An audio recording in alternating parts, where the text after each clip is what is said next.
Hi there, I'm Jenny. 2 weeks before my wedding, I found a note on my parents' kitchen counter, "Wedding's off. Expect a call from my lawyer." No call, no explanation, just silence. But that wasn't the worst part. They used my wedding plans for someone else. My own sister, my money, my venue, even my dress. Reassigned like I was never part of it. What kind of family does that? And what happened 48 hours later? I promise it changed everything. I arrived at my parents' house earlier than usual that morning. The sun hadn't fully risen yet, casting that soft, dim orange light across the windows of the quiet Charleston neighborhood. I'd planned to drop off the final cake samples and the newly printed invitations before heading into work. Everything had been scheduled down to the hour these last few weeks, and I'd been careful not to overstep, especially with my mother. I let myself in through the side door like I always had. No voices, no faint sound of the television humming in the background, not even the soft clink of my mom's favorite teacup. The house felt still. Then I saw it.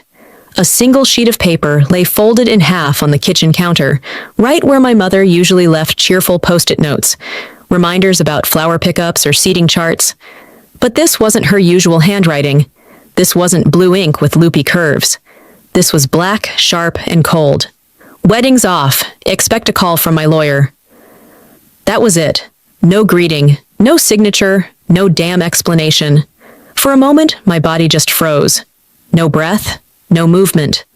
My mind went silent, as if it couldn't process the fact that 7 words had just detonated everything I had been planning for the last year. I didn't scream. I didn't cry. I didn't even text my fiancé, Jace. Instead, I picked up my phone and typed one word back to my mother. Understood. I drove home in complete silence. The roads were almost empty, but I couldn't hear the hum of the engine or the soft thuds of tires over pavement. It felt like my body had gone somewhere else and left me behind to deal with the wreckage. I didn't go to work that day. I didn't call anyone.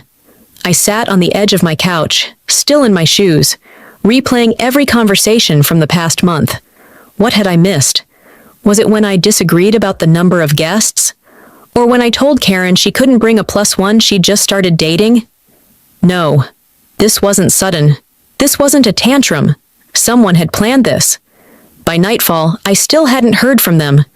Not one call, not even a follow-up to that note. But I got something else. A message from my cousin, Courtney, popped up on my screen. "Hey, I think this was meant for someone else, but it showed up in my email. You should see it." Attached was a screenshot of a group chat titled, "Monroe Family Wedding Changes." My heart pounded as I scanned the names. Julia, Karen, Lyle. They'd been planning a restructured celebration. The same venue. The same guest list. Just with Karen. Karen, my younger sister, recently engaged, was now the centerpiece of the event that was once mine.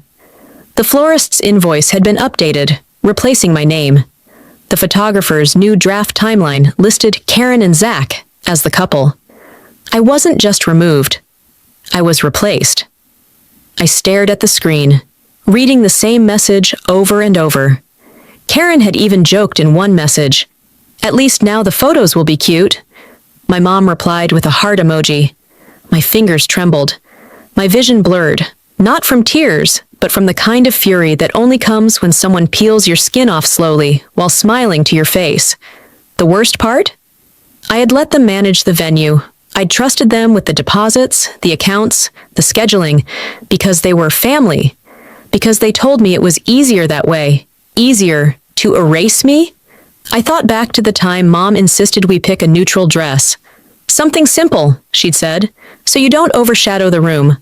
Or when Dad told me he'd handle the final payment. "Don't worry, sweetie, we've got it covered." But this wasn't about cost. It wasn't about preferences or logistics. This was intentional. They didn't just pull the rug out from under me. They'd wrapped me in it and dragged me out the door while replacing me with a smile. And they didn't think I'd fight back. They'd miscalculated, badly. I opened a new folder on my laptop titled, "For the Record." Screenshots, receipts, messages. I began dragging everything in, one by one. No one would believe me without proof. But I wasn't doing this to convince anyone. I was doing it to protect myself. From this day forward. Because now I understood something I should have realized a long time ago. They never planned to share the spotlight with me. I was just a filler until someone better came along. As I stared at that digital folder, starting to fill with evidence, my voice came out barely louder than a breath. They think I won't fight. That's the only part they got wrong. I didn't always stay silent. I used to fight back, until they taught me it wasn't worth it. Over the years, I learned that arguing with people who pretended I mattered only when they needed something was like pouring water into a cracked vase. Useless. And now, with that folder filling up on my laptop, I sat motionless, letting memories drift in like fog over the marshes. 2 weeks before that note appeared on the kitchen counter, I had a dress-fitting appointment downtown. It was at the boutique Julia insisted we use, the same one she had bragged about going to when she was my age. I was nervous that day, not because of the dress, but because I knew Julia wouldn't show up. She'd already started pulling back, canceling phone calls, skipping vendor meetings. But I clung to the possibility that maybe this moment would bring us together again.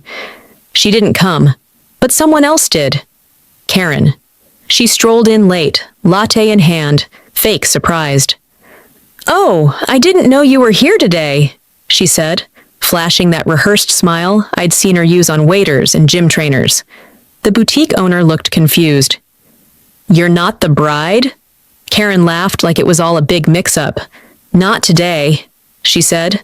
"I was just nearby and thought I'd peek in." She sat on the velvet bench and started scrolling through her phone. I remember standing there, half in my dress, staring at her like she'd just stepped into my reflection. When I walked out of the fitting room to look in the mirror, she snapped a photo. "Lighting is perfect in here," she said, not even asking. I should have walked out then. The next day, the boutique emailed me. "Final adjustments complete per updated measurements. Order ready for pickup under Karen Monroe." They had taken my dress. Not metaphorically, literally. My name wasn't on the invoice anymore. And the boutique said it was per family request. Family. I didn't respond. I just sat at my kitchen table for hours, fingers wrapped around a coffee cup that went cold twice. At some point, I opened the boutique's Instagram out of habit, and there it was. A reel. A perfectly curated little montage, tagged with autumn leaves, and the caption, "So happy for Karen. Perfect fall wedding." I watched it. Karen walked down the aisle in my dress. In my venue. With my string quartet playing the same piece I'd handpicked for my entrance. Every frame glowed like a magazine spread. Julia and Lyle beamed with pride. They toasted champagne. They hugged Karen like she was the crown jewel of the family. And not once was I mentioned. Not a thank you. Not a photo tucked into a corner. Not even a tag on social media. I wasn't even a ghost at the party. I stared at the screen in stunned silence. The comments rolled in beneath the video like confetti. "She's glowing!" "Julia raised such a beautiful bride." "This family knows how to throw a wedding." The irony nearly made me laugh. That night, I waited until the apartment fell quiet again before I picked up the phone. I dialed Jace. He was in Atlanta, finishing up a last-minute project. I hadn't told him about the note yet, or the video. I wanted to protect him from the mess. But I also knew he had a right to know. His voice came on the line, calm but cautious. "Jenny, I was starting to worry." I swallowed hard. "You didn't see it yet, did you?" "See what?" I paused. "Never mind, just... They canceled it. My parents. Left me a note." "What?" His voice dropped. "They canceled our wedding?" "Not canceled," I said. "Hijacked. They gave it to Karen." He didn't speak for a moment. Then, evenly, "Do you want to sue them?" I breathed in slowly. "Not yet. But I've started saving everything." There was something about saying it aloud that made it more real. It grounded me. Jace didn't need to say anything else. He just listened. And in that moment, I was grateful for silence that didn't feel like rejection. After we hung up, I sat alone in the living room, Lights dimmed. Just me and the soft blue glow of my laptop. I clicked play on the reel again. Frame by frame, I watched it. Karen twirling on the dance floor in the lace I paid for. Julia holding her hands to her chest, pretending to cry. Lyle clinking glasses with Zach like nothing in the world had ever been complicated. Then came the toast. Julia stood up at the head table, glass raised, camera catching every angle of her glistening eyes. "To the daughter who made the family proud," she said. I hit pause. My finger hovered over the spacebar, but I couldn't press it again. That one sentence echoed louder than the string quartet ever could. I rewound it, listened again. Not a daughter, not our daughters, just the daughter. She was right, though. Karen had made them proud, because she played the game. She kept her mouth shut. She never challenged their decisions. She smiled when they told her who to love, what to wear, where to go. I used to think I was the rebellious one, the disappointment, but maybe all I ever did wrong was try to live a life they couldn't control. I closed the laptop slowly, the faint click of the lid settling into silence. "They think they erased me," I whispered, "but I'm the only one who remembers everything." My laptop stayed closed on the kitchen table long after the screen went black. I sat still, surrounded by silence that didn't feel peaceful anymore. It felt loaded, like the kind of silence that waits to see if you'll finally snap. I didn't, not yet. Instead, I got up, walked to the drawer I rarely touched, and pulled out my old phone. The cracked one I stopped using after I got promoted. It was mostly dead weight now, but it still had photos, voicemails, and voice memos from years ago. I told myself I was looking for something practical, maybe old vendor quotes or a contact from my early wedding planning. But deep down, I was hunting for proof I wasn't losing my mind. Something that reminded me this didn't come out of nowhere. I scrolled through the folders until one labeled Holiday Dinner 2021 caught my eye. My finger hovered. That Thanksgiving had been odd. Julia was unusually quiet. Karen kept going on about a marketing job she hadn't even accepted yet. Dad was glued to the football game. I remembered stepping out to take a walk around the block, needing air after Karen snapped at me for always being so sensitive. Apparently, I had left my phone recording on the table by mistake. When I pressed play, the background clinks of silverware filled the room again. Then Julia's voice. Too casual, too smooth. "She's a sweet girl," she said, and I already knew she meant me. "But she's just not like Karen, not driven, not special. She's fine." That word, fine, cut deeper than anything vulgar ever could. It wasn't rage or rejection. It was dismissal, like I was a bland wallpaper in their home. Not worth changing, not worth admiring. "She doesn't push herself. She's content, and that's okay. But Karen has potential." I stopped the recording. I didn't need to hear more. My face didn't flush. My heart didn't pound. I just sat there, jaw clenched, staring out the window as a group of kids biked down the street, laughing freely. So this was the story they'd told themselves for years, that I was fine, and therefore not worth fighting for. But it hadn't always been like that. There was a time, brief as it was, when I pushed back. Colton.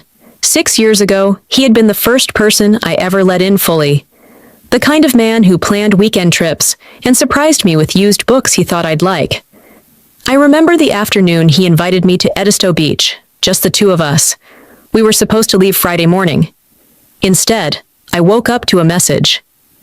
"Jenny, I'm sorry. I can't do this. I think your family was right. I'm not enough." No fight, no second chance. Just silence after that. For years, I believed he'd simply fallen out of love. Maybe found someone easier. But as I sat now, the words from that old voicemail echoed differently. My family was right. He didn't say, "You were wrong." He said they were right. Back then, I couldn't accept it. So I buried it.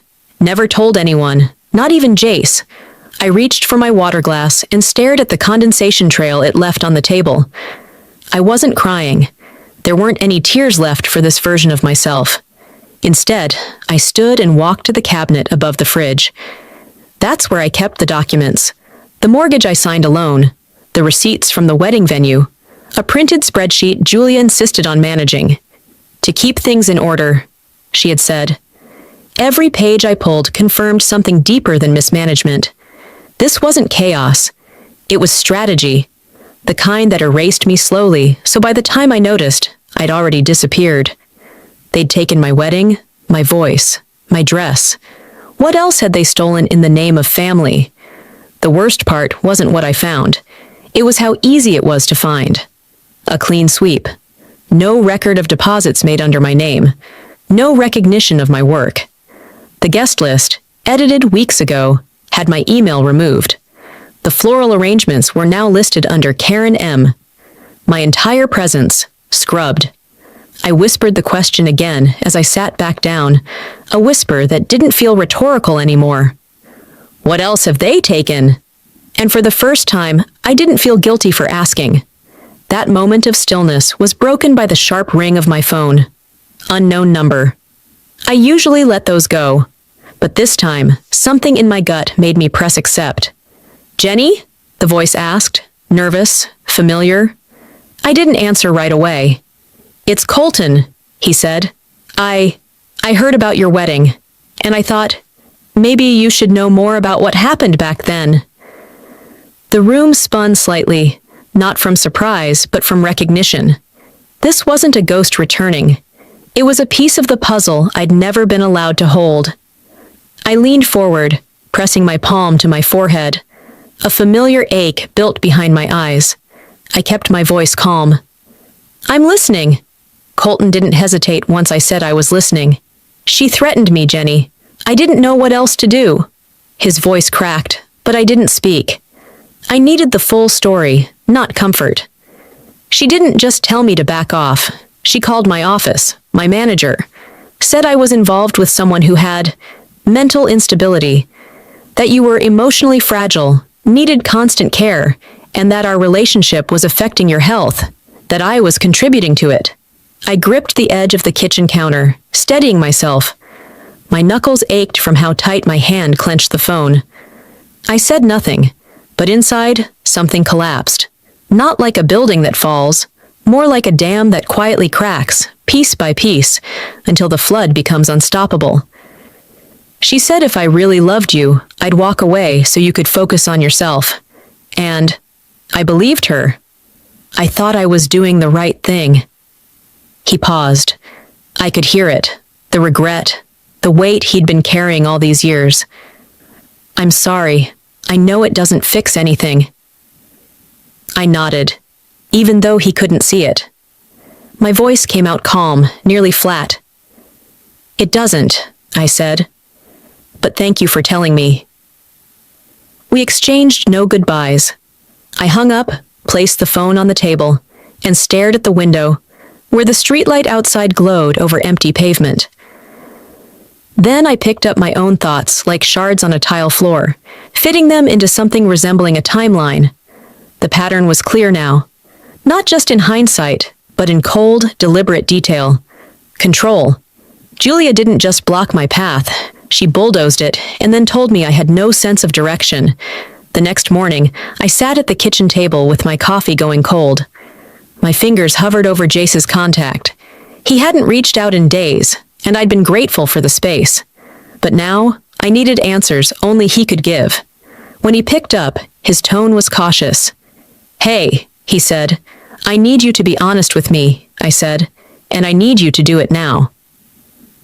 There was a pause, just long enough for me to imagine him sitting on his couch, hand on his forehead, like he always did when he felt cornered.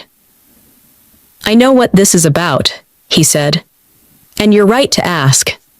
He told me about the day he went to my parents' house, months before he proposed. She called me into the sunroom. Your dad wasn't there.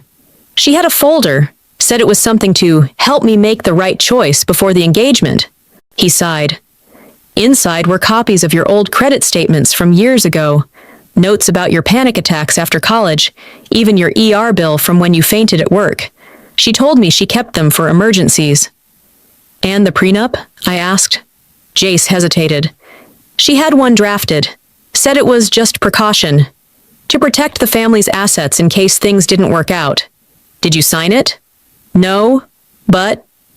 I also didn't tell you. I didn't want to cause a rift. A rift. As if there hadn't already been a canyon. Thank you, I said, and ended the call before I said something I couldn't take back. I stood up, walked into my bedroom, and pulled the small metal box from the back of my closet. Inside were the documents Julia had always said to hold on to, just in case. The venue deposit confirmation. It had my name on it. The floral arrangement invoice had come through my nonprofit's account, the one I opened 5 years ago. And at the very bottom, folded neatly in a cream envelope, was the budgeting agreement she'd handed me 2 months ago. I had signed it without much thought. Back then, she said it was to help keep expenses organized. What I held now, though, was no budgeting guide. It was a contract, a silent transfer of assets, a neat little tool to move things out of my hands and into Karen's. I stared at the signature line. Mine. Above a line that said, Authorized financial reassignment for family redistribution purposes. They didn't just cancel my wedding, they reallocated my life. I returned to the living room and dropped the papers on the table. I didn't cry. I didn't scream. But I moved with a new kind of focus, one I hadn't felt in a long time. I opened my laptop, created a new folder, and labeled it Restitution. Then I opened my email. To Julia.Monroe. Subject: This ends now. The body was short, sharp, precise. You've taken enough from me. If you continue, I will take back everything. Legally, publicly, permanently. Consider this your last warning. I clicked send. And for the first time in what felt like forever, I felt the knot in my chest loosen. Not because I was done, but because I had finally started. I didn't wait for her reply. I shut the laptop, pushed my chair back, and walked to the window. The sun was beginning to creep over the edge of the rooftops, casting that strange gray-blue light across the empty street outside. The kind of light that feels like a warning. I stood there longer than I meant to, arms folded, heartbeat steady, but hard. I wasn't expecting peace, not from them, not from this. But I thought maybe, just maybe, the silence would last a little longer. It didn't. A buzz from my phone dragged my eyes down to the screen. Notification from Facebook. Karen had posted something. I hesitated, thumb hovering above the screen. Then I tapped. Her post was long, crafted. The kind of message someone spends time rehearsing, not just in writing, but in the mirror, over breakfast, while twisting a wedding ring she didn't earn. She called me unstable, accused me of fabricating stories, of having a long-standing pattern of emotional volatility. She claimed I was undermining the unity of the family and lashing out because I couldn't handle not being the center of attention. Julia had liked the post. Lyle left a heart reaction. My stomach turned, but I didn't cry. I didn't pace or shout or throw the phone like I would have years ago. Instead, I opened my screenshot tool, captured the post, the comments, the timestamps, saved them into the folder titled Restitution. If they thought this would break me, they hadn't been paying attention. I poured myself a cup of coffee, sat at the kitchen table, and stared at the post again, not to read it, but to study the responses. Former family friends chiming in, most of them vague but loaded. So sorry you're going through this, Karen. Or, some people just can't let go of the past. They were trying to shame me into silence, but they didn't realize I had stopped playing their game. I tapped Marla's contact. She answered on the second ring. Jen? Her voice was tight, cautious. Hey, I saw Karen's post. You okay? There was a pause. I saw it, I replied. I was wondering if you'd want to meet up. I could really use a familiar face. Marla inhaled sharply, then exhaled like she was about to deliver news no one wants to say out loud. I don't think that's a good idea, she said. Your mom's. People listen to her, Jenny. She helped my cousin get into that law firm. And after that thing with your aunts, well, I can't risk it. I blinked. No hard feelings, she added quickly. It's just complicated. I thanked her anyway, hung up. And I sat there for a while, letting that moment settle, not as betrayal, but as confirmation. Julia's power didn't stop at the front door. It ran through the veins of this town, like a quiet current no one dared swim against. I took my time that afternoon, did the dishes, cleaned the bathroom, watered the succulents by the windowsill, let the silence stretch, not out of avoidance, but because I needed the space to think without their noise. At dusk, I picked up the phone again. This time, I called Karen. She answered like she'd been expecting it. Finally decided to talk? I'm only going to say this once, I said, keeping my voice low and even. Take down the post. There was a beat of silence, then laughter. Not the amused kind, the mean kind. The kind she used in high school when she knew she had backup. You can't seriously think anyone believes you now, she said. You sound paranoid, just like Mom said. I'm not asking for belief, I said. I'm asking for space. If you keep this up, I won't stay quiet. And I won't just defend myself. I'll dismantle every version of this family you're clinging to. Is that a threat? She snapped. No, I said. That's a boundary. The difference is, I'll keep mine. Whether you keep yours is up to you. I ended the call before she could respond. 2 hours later, as the sky dimmed into a soft purple haze, there was a knock at my door. I wasn't expecting anyone. I checked the peephole. A man in uniform, holding an envelope. Courier delivery for Jenny Monroe. I signed, thanked him, and closed the door. The envelope was heavy, thick paper. I sat on the couch, slid a finger under the seal, and pulled out a neatly folded document. Legal notice of removal. Beneficiary revocation. The language was formal, cold, bullet-pointed. As of this date, Jenny Monroe is hereby removed from all family estate considerations, including property, financial trusts, and personal assets managed by the Monroe Family Trust. No reasons listed. At the bottom, in clean, slanted ink, was a single closing line. As of now, you are no longer considered part of this family's future. I stared at it, felt no rush of heat, no bile at the back of my throat, just a long, slow breath leaving my chest. I folded the paper carefully, set it on the table next to the screenshots, then stood up and walked toward my desk. They thought they'd buried me, but all they'd done was draw a line. And for the first time in my life, I was ready to step over it. I didn't sit down right away. My legs carried me to the cabinet across the room, the one I'd avoided opening since last winter. On the top shelf, behind a stack of old holiday cards and unopened scented candles, sat a worn black binder and a hard drive labeled Finances Backup. I laid them both on the kitchen table and opened my laptop. There were 2 versions of myself stored inside that spreadsheet. The woman they saw, scattered, unfocused, always a step behind. And the woman they didn't, meticulous, prepared, quiet because she knew numbers never needed to shout. It took nearly 3 hours to go line by line. I revisited every Venmo transaction Karen ever requested with the word urgent, every bank draft where I covered their utilities, just until Dad's bonus clears, every florist receipt from the venue they claimed I hadn't paid for. By the time I was done, the total sat just above $38,000. I printed the pages, slipped them into plastic sleeves, and filled the binder.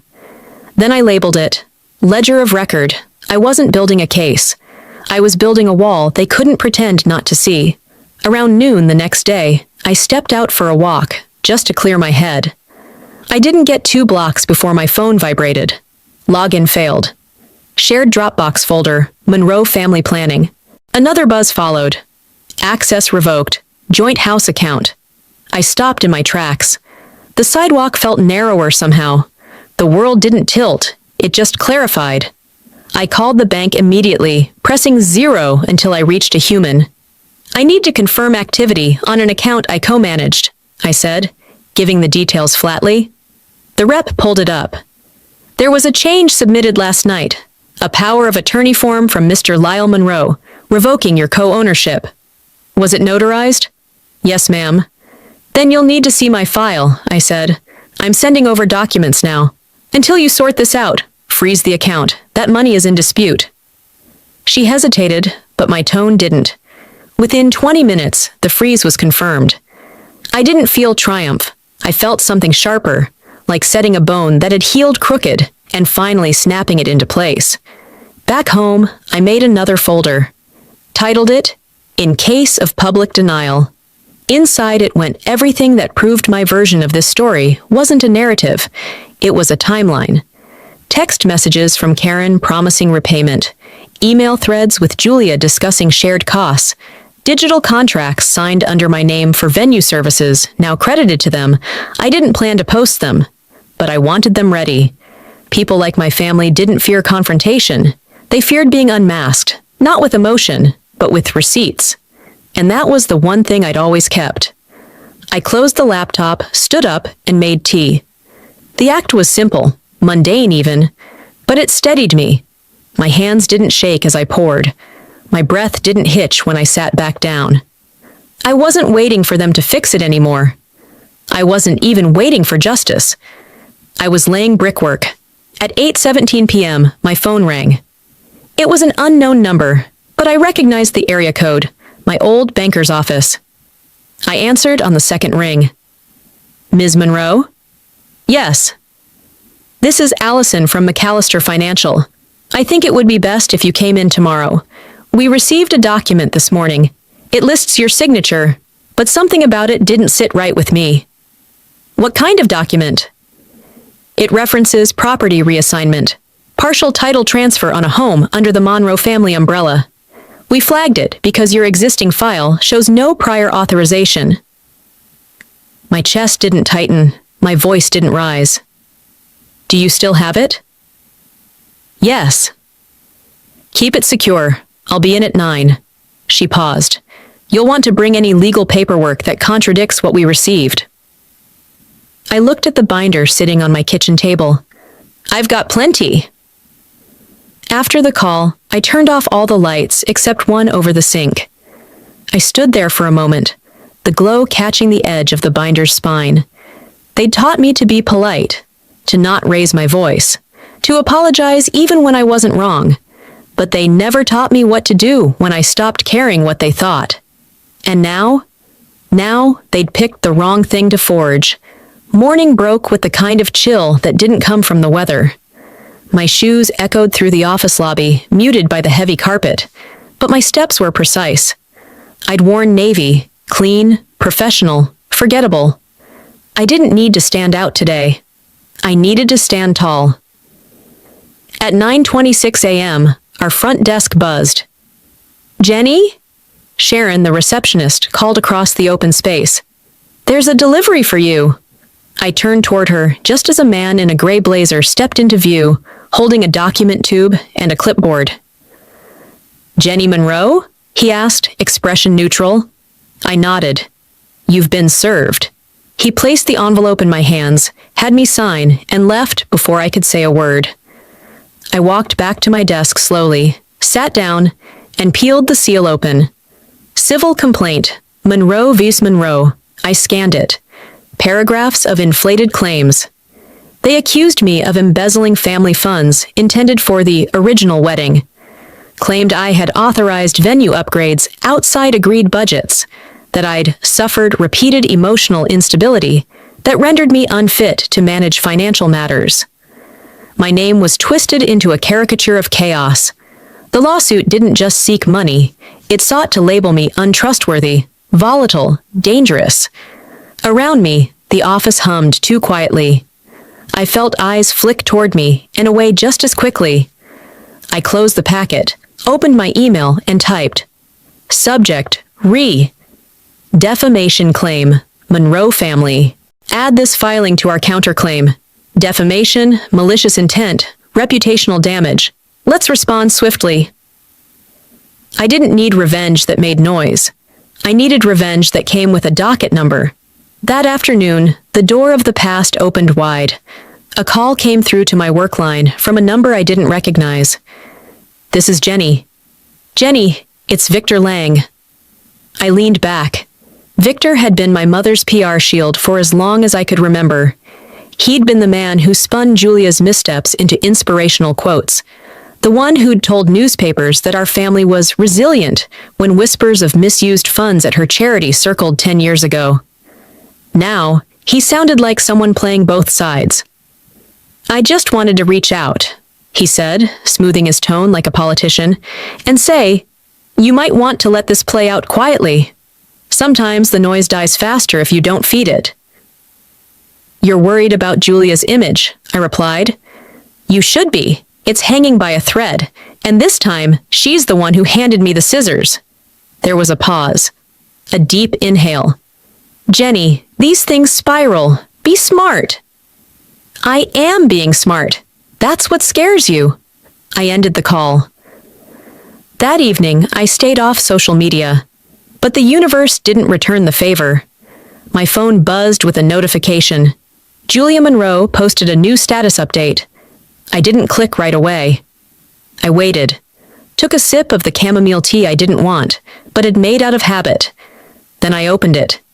"It's hard being a mother," it began.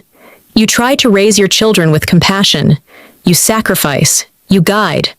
But sometimes, when pain twists a child's view, all they can see is betrayal, where there was once love." There was no name, but everyone knew who it was about. The comments poured in. People from church, neighbors from our old block, Karen's new in-laws. "She's lucky to have you as a mother." "Some kids just turn bitter no matter what you give them." "I've seen this before. It's the money. Always the money." I printed the post. All 57 comments. Highlighted names. Took screenshots of every mutual connection who clicked like. Then I handed them to my attorney. "Don't respond," she said. "I won't, but you will." We began outlining our timeline. When Karen first asked for the deposit loan, when Julia sent me the budget spreadsheet that later reallocated assets, when the house was listed with my name on the agreement, when the Dropbox folder was mysteriously wiped. I didn't need to argue with strangers online. I had a courtroom. 3 days later, an email came through just after breakfast. Court date confirmed. Monroe vs. Monroe, Civil Division, Room 204. Hearing set for 3 weeks out. I stared at the date. Then, my reflection in the kitchen window, blurred by the morning haze. They wanted to embarrass me, silence me, redefine me, but the only thing they'd accomplished was sharpening my resolve. I turned from the window and spoke out loud to no one but myself. "You want a public fight? Fine, but I'm bringing every truth you buried." After I closed the email confirming the court date, I didn't sit down. I didn't scroll through more evidence or rehearse possible questions. I walked straight to the living room window, pulled back the curtain, and stared out into the quiet, early evening stillness. The streetlights flickered on as the sky dimmed, and I stood there in silence, one hand gripping the edge of the curtain, the other resting against my thigh, steady and warm. This was no longer about my wedding. It hadn't been for a while. This was about years of being told what I was allowed to want, and who I was allowed to be. I sat at my desk, opened my laptop, and created a new folder. I titled it simply, Truth. Then I wrote the first post. No preamble, no emotional introduction, just a headline. My name is Jenny Monroe, and here's what they erased. Underneath, I dropped in screenshots, one by one.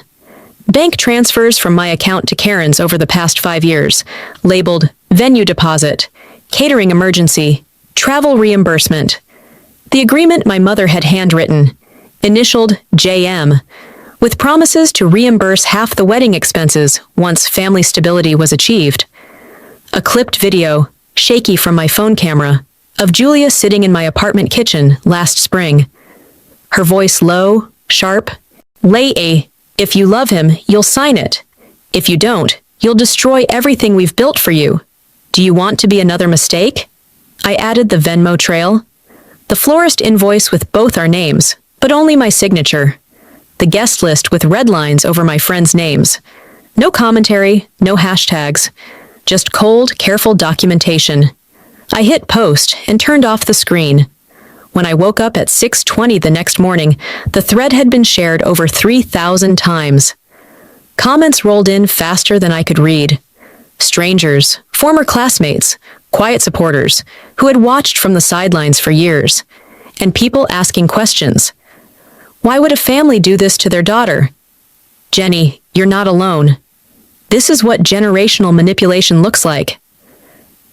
At 7:02 a.m., my phone rang. I didn't recognize the number. I picked up anyway. Jenny, Karen's voice said, brittle and shaking. What the hell are you doing? I'm telling the truth, I said simply. You've made Mom look bad. You've made all of us look damaged. I waited. You think the internet is going to fix this? She hissed. You think they'll love you for tearing us apart in public? No, I replied calmly. I think they'll understand that I stopped letting someone else define me. There was silence. Then I added, she tore us apart behind closed doors. I just stopped pretending it didn't happen. I ended the call, then blocked the number. By noon, my lawyer called to confirm we were ready to submit the final counterclaim. I added the new evidence, she said. Are you sure you want to include the notarized statement from the accountant? Yes, I answered. She was complicit. She gets named. That document had been a surprise. An old family accountant had come forward quietly after reading my post. She had resigned years ago, citing health reasons. In her notarized letter, she confirmed that Julia had rerouted donations meant for a charity account, set up under my name, into a separate trust controlled solely by her and my father. She included dates, transfer logs, even scanned copies of altered receipts. This wasn't just an ugly divorce from my family. It was financial fraud, on paper, in ink, and all of it had my name tied to it, without my consent. The updated counterclaim listed breach of fiduciary duty, financial misrepresentation, emotional distress, unjust enrichment. We printed it on ivory stock and had it hand-delivered. I didn't check Facebook again that day. But that night, as I lay in bed, my phone buzzed once more. This time from an unknown number I didn't answer. Instead, I opened the screenshot folder and scrolled through them, one by one, until my breathing evened out. The next morning arrived with a steady drizzle. I dressed in a slate gray blouse, hair pulled back, heels low but firm. I didn't want to make a statement. I wanted to be the one who stood when everyone else sat down. The courthouse hallway was quiet. Pale green walls, long benches. Karen was already seated near the far end, her lawyer beside her. She looked up when I entered, but said nothing. Julia stood near the wall, arms crossed, avoiding my eyes entirely. A man with a press badge stepped forward. Ms. Monroe, he asked quietly, do you have anything you'd like to say before we go in? I looked past him, through the door that would open onto rows of polished seats, recorded testimony, and legal arguments. Then I met his gaze. Just this, I said. When someone tells you silence is love, they're usually trying to keep you from speaking. The courtroom doors opened with the kind of hush that follows a storm, not precedes one. A bailiff called our case, and I stepped forward with my attorney beside me, heart steady, breath deliberate. I wasn't trembling, not anymore. The nerves had burned off weeks ago. What was left now was clarity. Karen sat across the aisle, shifting in her seat. Her lawyer whispered something, but she wasn't listening. Julia remained standing near the edge of the room, hands clenched tight around a stack of papers. Lyle was there too, though he seemed more like a figure propped up than a participant. He avoided my gaze the entire time. The judge, an older woman, with hair pulled tightly into a bun and a voice that brooked no posturing, asked both sides to keep emotions out of their presentations. This isn't a reality show, she said bluntly. It's civil court. Facts, please. I let my lawyer do most of the talking. Contracts, transfers, recorded conversations. We submitted everything. When it was their turn, Julia's side attempted to argue emotional instability, to which the judge raised an eyebrow and asked for clinical documentation. None was provided. By the end of it, there were no slammed gavels, no dramatic gasps. The ruling was measured, independent audits to be conducted. Jenny Monroe granted temporary legal authority over disputed funds, and all remaining property matters to be resolved through civil mediation. When it was over, Julia didn't speak. Karen stormed out. Lyle followed without looking back. I didn't smile. That wasn't what this was for. This wasn't about walking out victorious. This was about finally standing. 2 weeks passed before I returned to the Monroe house, what used to be home. I arrived unannounced, mid-afternoon, holding a manila folder with the final settlement papers and the release form removing my name from the deed. The front door wasn't locked. I walked through, my heels soft against the hardwood floors. The hallway smelled the same, lavender and furniture polish, but it didn't feel like it belonged to me anymore. I paused in the kitchen, ran my hand along the edge of the counter where I used to help bake pies for Thanksgiving. Passed by the staircase I once sat at during high school arguments. Stood at the doorway of my old bedroom and barely recognized the girl who used to cry into her pillow every time her mother told her, "You're just too much." Nothing had changed. Everything had. I placed the folder on the kitchen table. Then I pulled my old keys from my coat pocket, set them gently on top. I didn't knock. I didn't wait for anyone to find me. I just stepped out and let the door click shut behind me. A few days later, a plain white envelope arrived at my apartment. No return address. Inside was a personal check. The memo read, "Reimbursement for dress, venue, and emotional damages." The amount? $31,320, an exact match for what I'd tallied in one of my earliest spreadsheets. No note, no apology, just the check. I didn't cash it. I framed it. Underneath the glass, on a small brass plate, I had engraved, "Proof that they knew." It didn't make me whole, but it told me I hadn't imagined any of it. Another week passed before I heard from Marla again. Her name popped up on my screen during a quiet Friday morning at a cafe by the river.